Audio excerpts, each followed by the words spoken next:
Now we come in the course to the Baroque era, the Baroque period, roughly the 1600s in Western culture. That word Baroque, or Baroque, the way the British pronounce it, that word Baroque, don't worry about what that word literally means. I'm not sure that anyone today really knows where the word Baroque comes from. The traditional understanding is that the word comes from a Portuguese word that means an oddly shaped pearl. What they don't explain is what an oddly shaped Portuguese pearl has to do with the 1600s. So don't worry about that word itself. Just recognize the word Baroque. Know that it refers to the 1600s in Western Europe, Western culture. And so if you hear someone described as a Baroque musician or a Baroque painter, a Baroque sculptor, then you know you're talking about someone who was working in Western culture in the 1600s. I don't think there's a lot of background that you need to know to understand the stuff we're going to be looking at today. So we're just going to start off taking a look at the Italian Baroque, the Baroque period in Italy. And a good place to start is figure 13.1 on page 81 in your textbooks. Page 13.1 on page 81. You have a good starting point for the Baroque period, the work of an artist named Caravaggio. You see his name in the caption there. And Caravaggio's Calling of St. Matthew. It's from a series of paintings based on the life of St. Matthew, one of Jesus' disciples, later one of the apostles. And here at figure 13.1, page 81, the Calling of St. Matthew. It's a good example of one of the techniques we're going to see quite a bit in the Baroque period. It's a technique called chiaroscuro. Chiaroscuro means the extremes of light and dark. Some parts of the painting are very dark, some parts of the painting are very bright, or at least brighter than the dark parts. Chiaroscuro, or chiaroscuro in Britain. Chiaroscuro, the extremes of light and dark. As we look at the painting here, you see, the first face you see as we move from the left, there we go. As we move from the left to the right, the first face we see is the face of Jesus. Jesus' face is here. His left arm is here. You may be able to make out the reddish shirt and maybe the blue robe of Jesus, the traditional colors for Jesus. You see that Jesus has a very thin halo above his head. It's almost like a scratch. It's so small. Standing in front of Jesus is another man here. You see gray hair and a gray beard, a blue shirt and an orange robe. This is the Apostle Peter. Those are the colors for Peter. You might remember those from the discussion of Masaccio's tribute money. Jesus is calling Matthew to be his disciple. Matthew had been a tax collector. So Jesus stops by the IRS office. Matthew is the figure here, the middle-aged man with the reddish beard and a hat on here. He's pointing at himself rather awkwardly like that, but you see how that rather awkward pointing repeats the pointing finger of Jesus and the pointing finger of Peter. Jesus says to Matthew, "Come follow me and be my disciple." Matthew says, "Who, me?" And Peter says, "Who, him? That tax collector guy? We don't like tax collectors." Notice how the technique works here. Chiaroscuro is a tricky technique. Sometimes it works, and sometimes maybe it doesn't work so well. But here I think the technique works. Behind Jesus is a window. You don't see the window because it's perpendicular to or rather it's parallel to where you're looking. But we see the window over here because we see where the sunlight's coming through the window. Sunlight, right? Christian Platonism, that symbol of God. That sunlight that passes through the halo of Jesus, that sign of specialness, sacredness, holiness, brushes across Jesus' finger here, issuing the call, and where does it end up but slam right in Matthew's face here. God has a call on Matthew's life being issued by Jesus here, and the technique of chiaroscuro reinforces, retells the story. It adds to what's going on in the story. I'm not so sure that that technique works so well with the martyrdom of St. Matthew, which you have on the next page, page 82 in your textbooks, figure 13.2. The temptation with chiaroscuro as a technique is for it to end up looking kind of phony and hokey and like actors on the stage with fancy stage lights. I'm not quite sure the technique works so well here. I'm not sure that it really adds all that much to the painting. Well, here you have two examples from Caravaggio's St. Matthew series, the Calling of St. Matthew and the Martyrdom of St. Matthew. Caravaggio is also famous for a series of paintings on the life of St. Paul. We talked about Paul when we talked about early Christianity.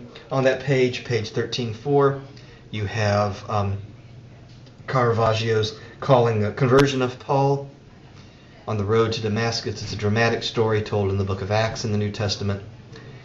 And again, we see the use of chiaroscuro, the extremes of light and dark.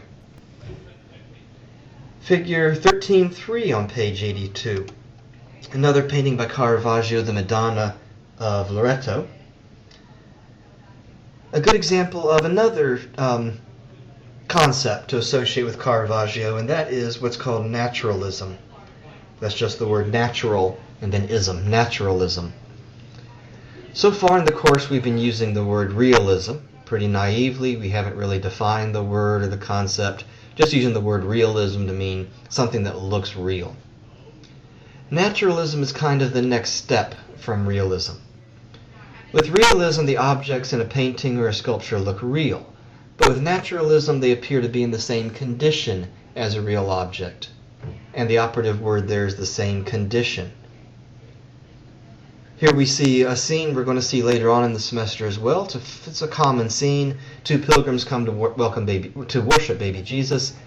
Mary's been inside the house giving baby Jesus a bath. There's a knock on the door. She goes to the door carrying baby Jesus there, and the two pilgrims kneel to worship baby Jesus. If you look at the pilgrim's bare feet there, you'll see naturalism, the dirty feet of the pilgrim. So far in the course, we've seen lots of feet, lots of bare feet, but they've all been clean, pretty feet, not dirty feet like feet would be if someone walked all day long on a dirt road. Naturalism, like I say, is kind of the next step from realism. It's making the objects appear to be in the same condition as the real object. It's like Caravaggio goes to the art gallery and says, okay, well, we got feet that look like feet, but wait a second, if someone was barefoot on a dirt road, their feet would be dirty. It may not seem like a big deal to us, this development of naturalism, because you and I, we grew up with photographs and TV and that kind of thing. But it really is a major point in the development of Western painting to move to the concept of naturalism. Excuse me. So here with Caravaggio, we have a big name for the Baroque period. We have his early use of chiaroscuro, the extremes of light and dark. We have two examples from St. Matthew, the St. Matthew series, a series of paintings based on the life of St. Matthew. We also have a famous series on the life of St. Paul. We have the conversion of St. Paul in our textbooks. And then the early use of naturalism with the Madonna of Loreto. Most of you, though, have already gone on to page 83 in our textbooks, and I don't blame you. We have a pretty arresting painting on page 83, Artemisia Gentileschi's Judith and Holofernes, figure 13:6, on page 83. Artemisia Gentileschi, the painter here, comes from a very big family in two senses. There are many members of the family, and also a very famous family, a well-known family, a celebrity family in the 1600s. If this were a junior level seminar in the cultural life of Western Europe in the 1600s, the Baroque period, or if this were a course in art history, you'd be learning a lot about different members of the Gentileschi family. Artemisia's father is a famous artist. She has two brothers who are famous artists. Other members of the family are involved in the banking industry and diplomacy and so on. Just a very well-known, very famous family at the time. Their descendants are still around. Not very powerful today, but in the 1600s, a very big family, celebrity family, a number of artists in the family, but I think all of them would agree that Artemisia has the greatest talent in the family, and this is the kind of arresting painting she's able to portray. It's typical of a lot of Gentileschi's work. Let's start with the story here. The story of Judith comes from Hebrew literature, comes from what's called the Book of Judith, which is found in a collection of Hebrew literature called the Apocrypha. The Apocrypha is a body of Hebrew literature about which different religious groups have had different opinions. By far, most Jewish groups today would not accept the Apocrypha as part of the Hebrew Bible. If you ask most rabbis what they think about the Apocrypha, they'll say there's lots of good stories, it's worth reading, worth thinking about, but it doesn't have the kind of status to be considered scripture within the Jewish tradition. Among Christians, it's about a 50-50 split. Roman Catholics and Eastern Orthodox have argued that the Apocrypha should be included as a part of the Christian Old Testament. Protestants, for the most part, with some exception, have argued that it should not be included. We don't need to go into all that discussion. Excuse me, that's more than I think you need to know for this course. But it's a collection of literature which is different religious groups have had different opinions about. But everybody says they're good stories. In the book of Judith, an exciting story full of action and drama and so on. In a nutshell, Judith, the woman who is on the right-hand side of the painting, well, let's just be blunt about it, the woman who's cutting this guy's head off. Judith lives in Israel at a time when a huge army has invaded Israel. Now, the book of Judith is clearly a fictional story. It's obviously a novel, a made-up story. You're supposed to know that it's fictional while you read it. Your first clue is that the lead character, Judith, that name Judith, although you probably know someone named Judy or Judith, someone who eventually back in time is named for this woman. At the time, that word Judith, it wasn't a person's name. That word Judith is just the female form of the Hebrew word for Jewish person. In other words, the lead character in Judith is a Jewish woman. That's what Judith means in Hebrew, a Jewish woman.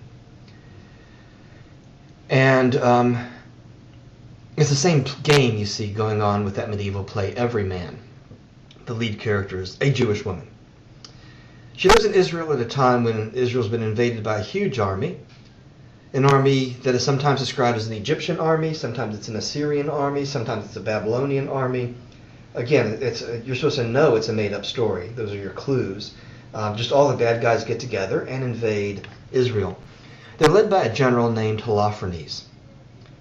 And of course, he's the guy who's getting his head cut off there. It's a fairly, it is kind of a long story. But the Holofernes and his army lay siege to the city. They surround the city. They won't let food and water get into the city. Judith and her servant, her slave, you see her slave in the background there. Judith and her servant, her slave, her maid, sneak out of the city. They make their way to Holofernes' camp. Judith tells Holofernes she needs to go to a special place to pray, and that when she comes back, she will tell Holofernes a secret plan to get into the city and kill everybody inside the city. Judith goes off. She comes back.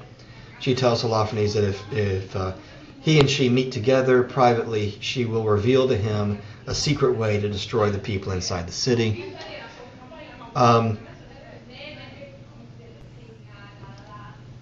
Somebody's making a lot of noise outside the studio. They're not supposed to. Holofernes and Judith meet privately. Judith is an attractive woman. Holofernes has been hitting on her through the whole story. He takes it much farther in the wrong direction. He begins to sexually assault Judith. But Judith says, Holofernes, you don't want to do this right now. Have some more wine. Drink a little bit more wine. Have a little bit more wine. Holofernes is a pretty good wine. Drinky, drinky, drinky. And then Holofernes gets so drunk that he passes out. Judith takes his sword and cuts Holofernes' head off. That's not the end of the story, but that's as far as we need to go here. Judith and her slave take Holofernes' head. They put it in a basket. They sneak out of the camp. All kinds of more stuff's going to happen. But that's the point of the story here. It's a typical story for Gentileschi to paint. Gentileschi herself, a rape victim as a young woman. It was a very big trial, a celebrity trial in Italy. There's a long story that goes along with that trial. Her character is dragged through the mud. Eventually the rapist is convicted and executed for his crimes. And Gentileschi recovers from that humiliation, not only of the rape, but also of that trial, where just like celebrity trials today, everybody has an opinion. And though she goes on to have a brilliant career as an artist, she occasionally returns back to themes like this. themes of women taking revenge on men who have mistreated them, and especially sexually mistreated them. She paints different scenes in the painting several different times. Here's another scene from another painting from the same story. There Holofernes' head is in the basket, Judith carrying the sword there, and her slave are getting ready to sneak back into the city. But it's typical of Gentileschi's work, the women taking revenge on men who've mistreated them, and especially sexually mistreated them. Wish we had more time to go into the story of Artemisia and the story of Judith, for that matter. Two very interesting stories, and they intersect here with the series of paintings by Artemisia Gentileschi. If you go with me to page 84 in your textbooks, we have another name for the Baroque period, for the Italian Baroque, and that is Bernini. On the screen you see several photographs of Bernini's David. In your textbook you have Bernini's David at figure 13.9 on page 84. Bernini, the only sculptor we'll be looking at out of the Baroque period in class time or in this online presentation time. The phrase to associate with Bernini sculpture is deep cuts. Deep cuts, because Bernini cuts very deeply into the stone. He cuts very deeply, for example, into the area between the fingers, down here, cutting all the way through down to where the stone and the sling lie. He cuts actually through the loops of hair, the locks of hair. It's difficult to see in any of these photographs, but many of these locks of hair rise up off the skull and fall back down, and you can actually look through the locks of hair there, cutting very deeply into the stone. I want to point out some other examples of the deep cuts in Bernini's work and then say some more about his sculpture. Here is another sculpture by Bernini. It's very similar to what you have at figure 13.10. It's different because I want you to be able to compare the two. This is all one piece of stone, okay? Bernini comes in, cuts underneath the collar to make an actual collar on the shirt, comes back down through to make a hood on the cloak here, cutting deeply into the stone to make actual buttonholes all the way through the stone of the front of the shirt, and then carving around the buttons that stand up off the shirt. And the same points can be made for the bust of Schiaparelli on figure 13.10 in your textbook. Cutting very deeply into the stone. Bernini's most famous, here's why that's a big deal. Let me back up a second. Cutting deeply into the stone is a risk, you see, because every time you bring that heavy hammer down on that chisel, you are risking something. What you're risking is breaking the stone, cracking the stone. You know, you're carving out that collar there. All you had to do is hit it one time too many, and this collar goes flying across the room. All of a sudden you got a redesign for a collarless shirt. It's risky, and that takes knowledge to know how strong the stone is. It takes skill to know how hard you're hitting the chisel. You see, you just can't put the chisel up there and go to town on it with a hammer. You have to know exactly how hard you're pushing that chisel through the stone. And then it takes wisdom to know when you've pushed that envelope and kept yourself from cracking and breaking and destroying what it is you're trying to make. Cutting out very deeply the individual hairs in the head, the beard, and so on. He's risking every time cracking the stone, but he has the confidence that he knows what he's doing, that he has the kind of skill and knowledge and wisdom to accomplish his goals. Bernini's most famous work you have in your textbook at figure 1311 on page 84 in your textbook. Bernini sent Teresa in Ecstasy. Teresa, a Spanish mystic. A mystic is someone who tries to describe intense religious experience in ordinary language. We'll catch up to Teresa here in a minute, but before we go on, I want just to point out to you that Bernini is responsible for the entire, everything you see in the photograph on the screen. The green marble, brown marble columns, the gray marble, the white marble sculptures, the bronze rods coming down from the ceiling. There's that Christian Platonism again. He's the architect of the building this is in, as well as the sculptor of this set of sculptures, two sculptures. This is one of Teresa was a famous mystic. She died only a few years before this sculpture was commissioned as a patronage piece to honor Teresa. In Teresa's writing, she mentions that at one point in a time of prayer, she prayed that God would show her how much God loves her. And she says it's like, mystical language uses a lot of simile and metaphor. She says it's like an angel shows up with an arrow on fire, and the angel plunges that arrow into Teresa's heart, and her heart burns with the love of God. That's mystical language, and you make of it whatever you make out of it. You see the bronze the bronze rods in the background, symbolizing the sunlight, God, right, shining down on the scene. Notice the deep cuts in the robe, the deep cuts in between each of the fingers here, and in fact each of the toes here. Bernini almost is showing off by pushing those fingers and toes to the foreground that he's willing to risk carving all the way up those individual fingers. Because if he hits even one of those fingers one time too many, the whole sculpture is ruined. He has to start over again. But he has that kind of confidence, and he's showing that off. Back to Bernini's David for a minute. There's a story about this sculpture. This was a patronage piece, and by now you know what all that means. Patronage pieces, the patronage contest, and so on. Bernini wins the contest to build this, or to make this sculpture. One day the patron stops by to watch Bernini at work, and he watches Bernini for a few minutes, and then he walks over to the table where the sketches that have already been approved are spread out. And then he looks back at Bernini and he says, I want to change something on the sketch, what will eventually be on the sculpture. The patron says, I want you to change the face on the sketch. Well, Bernini blows his top. I tried to communicate to you when we talked about Michelangelo how the sculptor has to be able to see inside the sculpture and know where the sculpture is buried in the stone. And Bernini's already started working towards that point.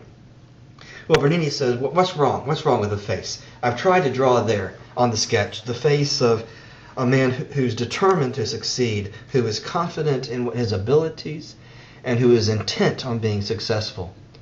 And he has confidence in the ability to do the job he's chosen to do. And Bernini says, if you can show me the face of a man more confident and determined in what I've drawn there in the sketch, then I'll change the sketch. And the patron says, I have seen a man more confident and determined than what you've drawn. I've seen your own face while you're sculpting. He says, I've never seen a man so confident and so intent on being successful. Well, the patron has Bernini there. Bernini agrees to make the changes to the sketch, and the face eventually ends up on the sculpture. The patron, who was an amateur astronomer, worked up a series of mirrors so that Bernini could watch his own face while he was sculpting the sculpture. And so when you see Bernini's David, you see Bernini's own face on this sculpture. So when you see Bernini's David, you don't see the face of a young man determined to kill a giant with a stone. You see the face of a man determined to create a giant out of stone. Isn't that a cool line? That's one of mine. I'm proud of it. Well, that's a look at the Italian Baroque. We looked at Caravaggio, we looked at Artemisia Gentileschi, and now we've looked at Bernini.